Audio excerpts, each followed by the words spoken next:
And thousands of people have been injured in Israeli gunfire, many of them while waiting in line for food. Rights groups say 50% of the attacks killed or injured children. The GHF has set up 4 sites across Gaza, replacing 408 distribution points that were operating during a temporary ceasefire in Gaza.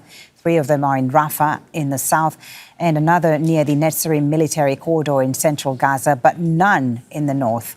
In total, these 4 sites are meant to cater to the staggering needs of more than 2 million people. Well, let's speak to Sam Rose about this. He's the Director of UNRWA Affairs in Gaza and is joining us from Amman in Jordan. Thank you so much for being with us. So we have now more than 600 Palestinians killed in 5 weeks, not in war, but while waiting for food. How did it come to this, Sam?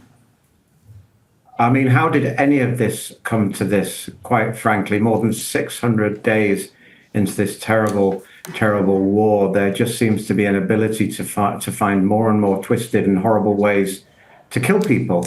And this is absolutely horrific. Both what's happening on a daily basis. And it will continue because people are so desperate to get the food that, as your correspondent said, they're making those impossible choices and taking those impossible risks. And it just gets worse because we had a population that was on the verge of starvation 3 months ago. Those conditions are getting immeasurably worse, and this needs to come to an end. It's unconscionable what is continuing to happen in these sites. Looking at GHF specifically, Sam, you've worked in the humanitarian field for many years now.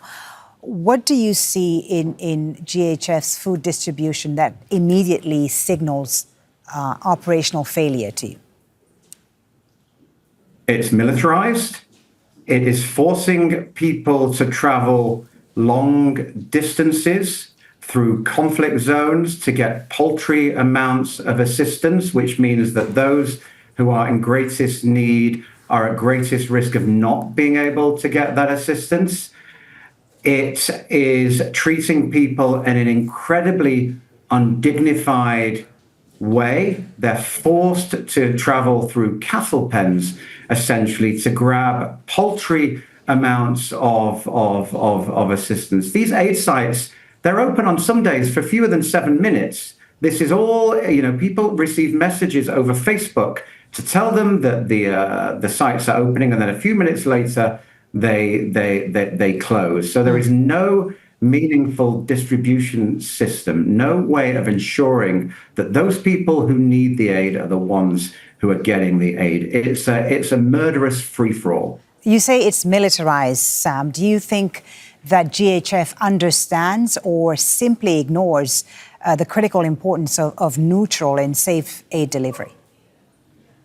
I don't know. I mean, you'd have to ask them, but we've had an entire system that has provided aid for populations in need in Gaza, populations in need across the world for 75 or more years under the auspices of the UN and international NGOs. It's complicated, it's delicate, it's nuanced, it takes practitioners who know what they are doing. And any people who do know what they're doing would simply not put in place a system such as this. I mean, there is no way that aid organizations would be allowed to continue with an operation that's seeing hundreds of people killed each week. But for some reason, this is allowed to pass.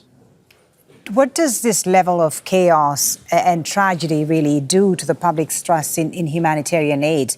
Are people now too afraid to even seek help? People are faced with an impossible choice. They're so hungry that people will do whatever they can to get the aid. But it's simply the case that in 4 distribution hubs, there are not enough supplies of aid available to meet the needs of the population. So people are faced with impossible choices. We're essentially having a bloody Sunday every single day in Gaza across these different aid. It's horrific. Sam, there are those who believe that this GHF operation is an attempt not just to circumvent and ignore the UN and other organizations, but saw chaos in Gaza, make life intolerable in Gaza, and ultimately push Palestinians out of Gaza. What do you think of this?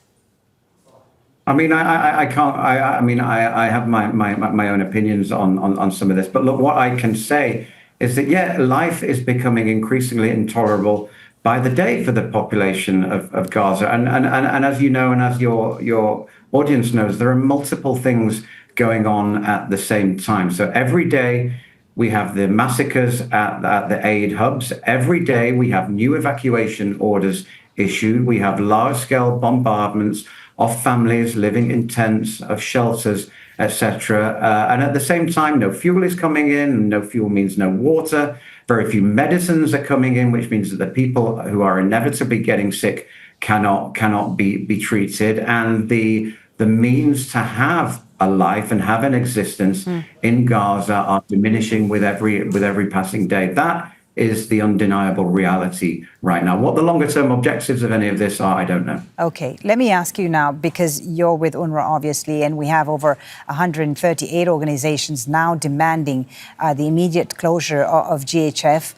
But beyond those demands, I mean, what concrete steps can the UN and its partners actually take to enforce this, especially when the fund, this GHF fund, is backed by powerful states like the US and Israel?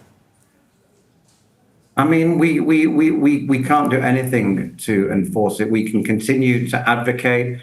We can continue to appeal for other mechanisms of aid distribution to be allowed to take place inside of Gaza. And we continue to advocate, as we always have done, that there is no military solution to this. The ceasefire that is being talked about, the dignified release of hostages that is now back on the table, that is what needs to happen, because if not, we will just slide back into this. And the consequences, the reckoning of all of this, we will be dealing with for generations. Thank you so much for speaking to us. Sam Rose, Director of UNRWA Affairs in Gaza, joining us there from Jordan. Thank you, Sam, for your time.